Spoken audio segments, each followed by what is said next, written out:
For today's video guys, ito pakita sa inyo akong kita ng mga durian. So muna guys, so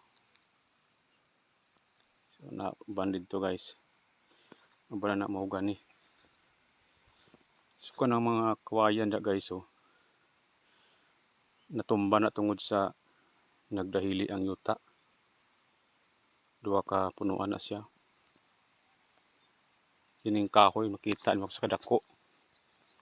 So natuwad po siya guys, so ang gamot niya nakita ang gamot guys, so hapit sa matumba.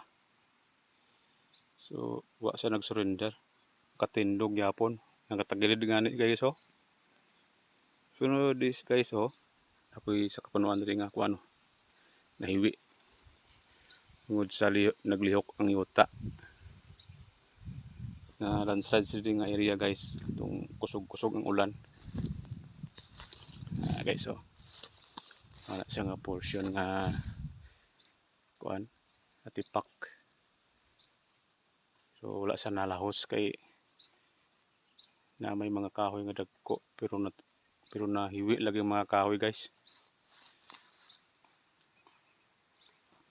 So muna lang guys, salamat sa pagtanaw. Thank you for watching.